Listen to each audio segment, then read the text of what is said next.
بسم اللہ الرحمن الرحیم والصلاة والسلام علی رسولہ الکریم وعلی آلہ وصحبہ اجمعین اما بعد۔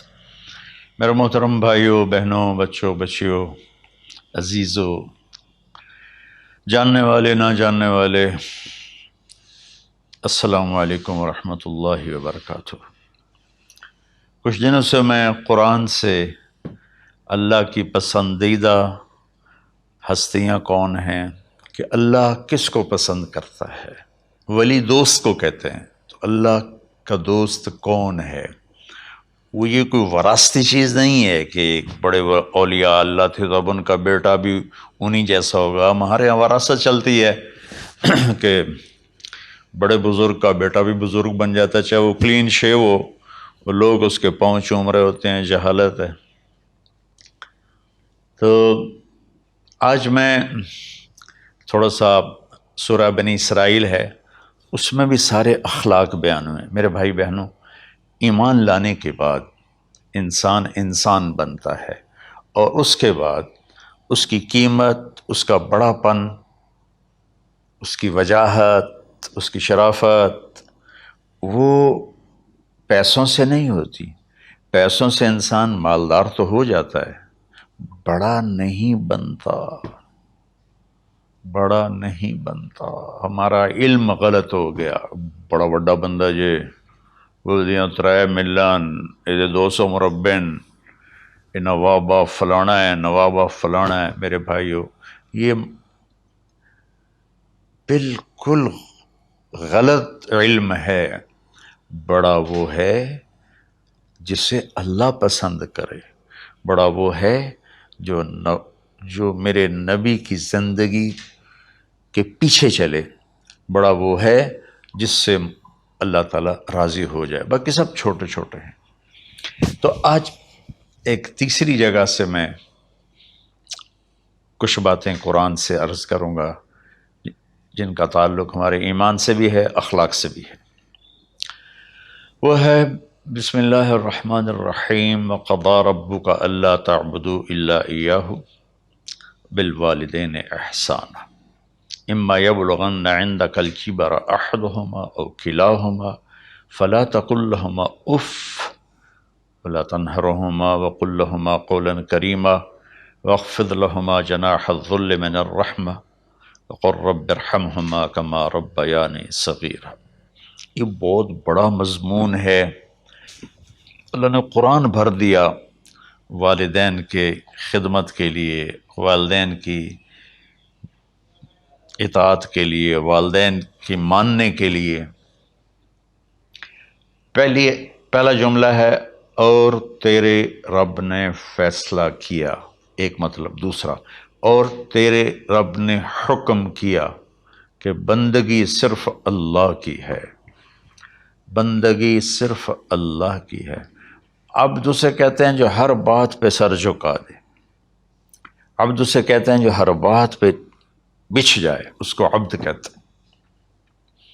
تو اللہ کہہ رہا ہے میرے بندو، میرا ایک فیصلہ ہے اور میرا ایک حکم ہے، میرے سوا نہ تمہارا ہاتھ کسی کے آگے پھیلے، نہ تمہاری گردن کسی کے آگے جھکے۔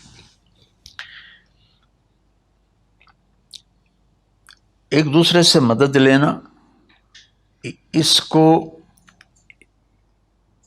ایک دوسرے کی تعاونوں میں آ جاتا۔ تعاونوا علی البر والتقوی، ایک دوسرے کا ساتھ دو، ایک دوسرے کی مدد کرو۔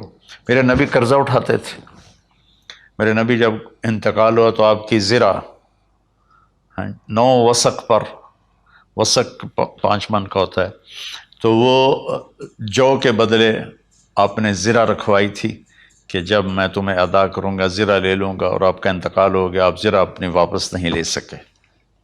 وہ چیزیں جن کا تعلق صرف اللہ کی ذات سے ہے اور کوئی نہیں کر سکتا، اس میں صرف اللہ کے آگے ہاتھ پھیلا، جیسے ہم کہتے ہیں مدد، نصرت۔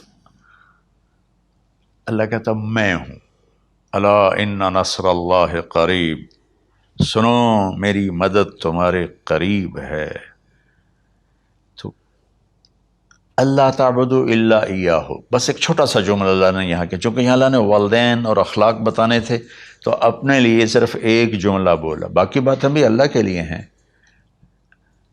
لیکن اللہ نے میری بندگی، اس بندگی سے مراد 5 وقت کی نماز نہیں ہے، حج، روزہ، زکوٰۃ نہیں ہے اس کی مراد، یہ ساری باتیں داخل ہیں، اور اس کے ساتھ 24 گھنٹے کی زندگی اللہ کی مرضی پر گزارو، نفع آئے تو شکر ادا کرو، نقصان ہو تو صبر کرو، برداشت کرو، پھر بھی شکر ادا کرو، کہ میرا رب یہ کہہ رہا ہے کہ میں نے صرف اللہ سے تعلق جوڑنا ہے۔ اللہ کے نبی نے اپنے چچا زاد بھائی عبداللہ بن عباس سے فرمایا کہ یا غلام،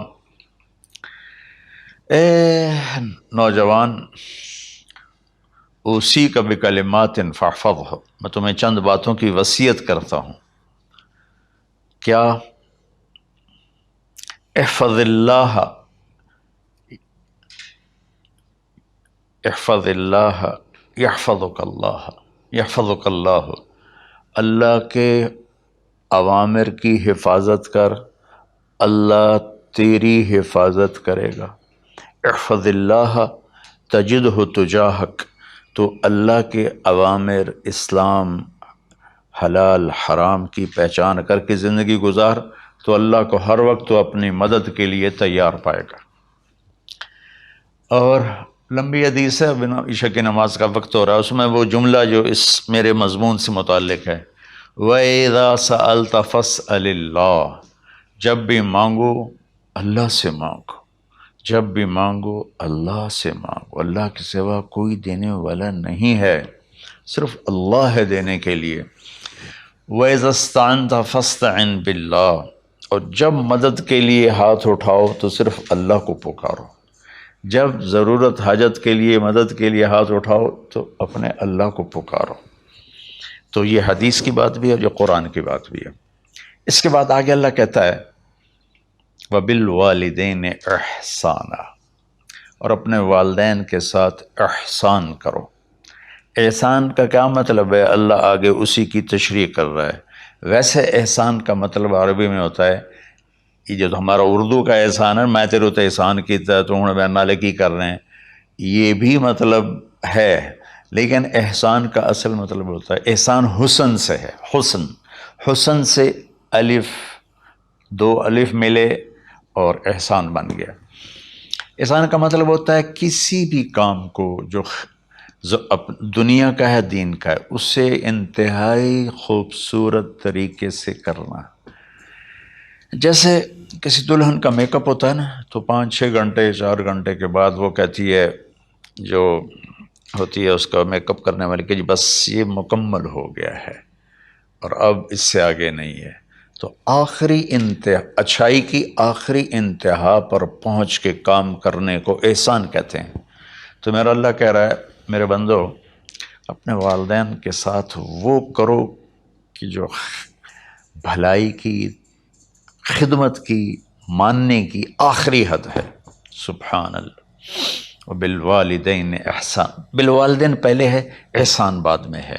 اللہ تعالیٰ نے باقی سب کو پیچھے کر کے فرمایا کہ دیکھو خاص طور پہ ماں باپ کے ساتھ وہ رویہ کرو کہ ان کے دل سے دعائیں نکلیں۔ چند دن پہلے ایک والد یوں ہاتھ اٹھا کے کہہ رہا تھا اپنے بیٹے، اکلوتا بیٹا، میں منگنا اللہ کھولو، اللہ تینوں چاہ لگے۔ باپ بیٹے کے لیے یہ دعا مانگ رہا تھا اور بیٹا اکیلا ہے، یہ بد دعا باپ کر رہا تھا۔ تو بھائیو، ایسی اولاد نہ بنو جس ماں نے پیٹ میں 9 مہینے اٹھایا، پھر جننے کی تکلیف برداشت کی۔ ایک شخص آیا حضرت عبید بن عمیر کے پاس کہ حضرت میں نے ماں کو اپنے کندھے پہ بٹھا کے پیدل حج کرایا ہے، مینا لے گیا، عرفات لے گیا، مزدلفہ، پھر مینا، پھر مکہ، تو کیا میں نے ماں کا حق ادا کر دیا؟ میں نے فرمایا ولا تلقۃ واحدہ، بیٹا ابھی ایک تلقہ کا حق بھی ادا نہیں ہو۔ تلقہ کسے کہتے ہیں؟ جب بچہ پیدا ہونے کا وقت آتا ہے تو ماں کو دردوں کی لہریں اٹھتی ہیں، وہ اتنی خوفناک ہوتی ہیں کہ ماں چیخ چیخ کے رہ جاتی ہے، اور بعض اوقات ڈیلیوری لیٹ ہو جاتی ہے تو وہ تڑپتی ہے، روتی ہے۔ وہ جو لہریں ہیں نا پیٹ میں آتی ہیں جاتی ہیں، آتی ہیں جاتی ہیں، ایک لہر جو درد کی اٹھتی ہے اس کو کہتے ہیں طلقہ۔ میں قربان جاؤں، انہوں نے فرمایا بیٹا ابھی تیری ماں نے جو تجھے جنا تھا اس وقت جو تجھے درد، تیری ماں نے درد کی لہریں برداشت کی تھیں، اس میں سے ایک لہر کا بھی حق ادا نہیں ہوا، یعنی کہ حق ادا ہو ہی نہیں سکتا۔ یہ مطلب کہ حق ادا ہو ہی نہیں سکتا، کہ بیٹا ابھی ایک کا بھی نہیں۔ پھر حضرت عبداللہ بن عمر سے ایک شخص نے پوچھا کہ اچھا یہ جو آدمی تھا یہ خراسان، یہ ایران میں ہے اور افغانستان میں، یہاں سے ماں کو پیدل کندھے پہ بٹھا کے مکے پہنچا تھا، اندازہ لگا اس نے کتنی مشقت اٹھائی۔ اور عبید اللہ بن عمیر کہتے ہیں بیٹا ابھی ایک لہر کا حق ادا نہیں ہوا۔ یہی سوال حضرت عبداللہ بن عمر سے کیا ایک شخص نے کہ حضرت میں نے اپنی ماں کو حج کرایا ہے، سارا میں نے پیدل کرایا ہے اور کندھے پہ اٹھا کے کرایا ہے، تو کیا میں نے ماں کا حق ادا کر دیا؟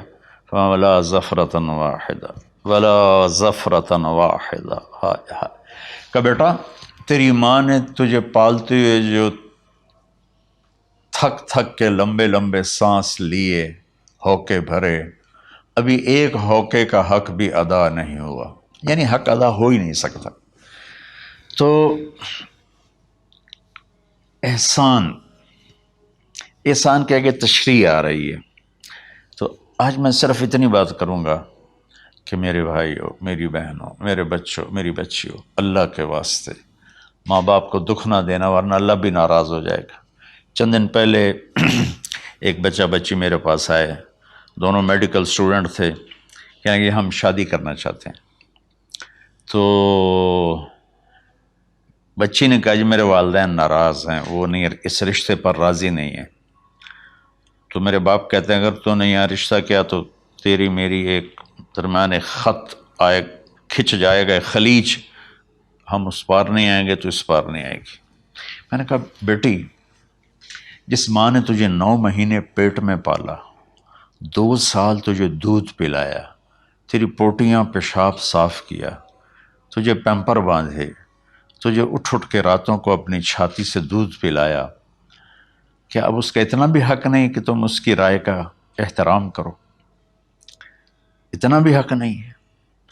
تو میں نے کہا بیٹا میری کوئی رائے نہیں ہے، تو اب اگر تیرے ماں باپ راضی ہیں تو بسم اللہ ضرور کر، اگر راضی نہیں ہیں تو دیکھو موت تک تجھے ماں باپ کی دعا نہیں ملے گی، اور ماں باپ کی دعا نہ ملی تو کچھ بھی نہیں ملے گا۔ تو بھائیو دوستو، خاص طور پر آج کے کالج کے نوجوان بچے بچیاں یہ ماں باپ کے ساتھ بہت بدتمیزی کرتے ہیں، چونکہ اس میں والدین کا پہلا قصور ہے کہ انہوں نے ان کو دین نہیں سکھایا۔ بچپن میں انگلش میڈیم سکول، پھر او لیول، پھر اے لیول، تو انہیں کیا پتہ ماں کون ہے باپ کون ہے۔ ایک پرانی بات ہے، ایک شخص اپنے بیٹے کو لے کر آیا کہ یہ میرا بچہ ہے اور یہ فلاں جگہ شادی کرنا چاہتا ہے اور ہم میں سے کسی کی رائے نہیں ہے اور یہ مانتا نہیں ہے، اور اس کے ساتھ اس نے نا دھاڑے مار کے رونا شروع کیا۔ تو میں نے بچے کو دیکھا تو یوں کر کے بیٹھا تھا، اس کا باپ رو رہا ہے، ہچ کیوں تو ایسے بیٹھا ہو۔ تو مجھے اچانک خیال آیا، میں نے کہا شیخ صاحب اس کو کہاں پڑھایا تھا؟ کہا جی امریکن اسکول۔ میں نے کہا اس کے بعد؟ کہا جی اس کے بعد آسٹریلیا بھیجا تھا مزید تعلیم کے لیے۔ میں نے کہا شیخ صاحب اس بچے کا کوئی قصور نہیں، آپ کا قصور ہے، اس کو تو پتہ ہی نہیں میری ماں کیا ہے میرا باپ کیا ہے۔ ایک ہماری تہذیب تھی وہ ختم ہو گئی ہے، اس میں علم نہیں بھی تھا تو ماں باپ کا۔ میں نے اپنی آنکھوں سے دیکھا، میں نے اپنے دادا کو دیکھا لیکن مجھے یاد نہیں، لیکن جو میرے دادا کے چھوٹے بھائی تھے ان کو میں سنبھلتا ہوں، ان کو میں نے دیکھا ہے، 3ری 4تھی جماعت تک میں تھا، 61 میں ان کا انتقال ہوا، میری 9 سال عمر تھی۔ تو 8 سال ان کے بیٹے جوان تھے، اور ڈیرے میں جب وہ بیٹھتے تھے تو ان کے بچے ان کے سامنے نہیں بیٹھتے تھے، ان کی پیٹھ کے پیچھے بیٹھتے تھے۔ اتنا ادب تھا، حالانکہ چاروں کے چاروں دین نہیں جانتے تھے، تہذیب تھی، ثقافت تھی، جو آج کی تہذیب نے ہم سے سب کچھ چھین لیا۔ اب بھی آپ جاؤ بیٹا تھر پارکر میں گیا ہوں 2-3 دفعہ، اور وہاں مسلمان نہیں، ہندو عورتیں جب گاڑی گزرتی ہے تو گھونگھٹ کو نیچے کر لیتی ہیں، اپنا چہرے کو فوراً چھپا لیتی ہیں۔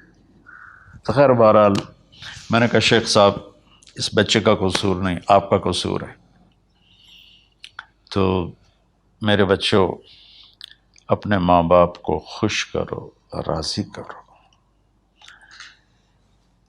ان کا راضی ہونا اللہ کی رضا ہے۔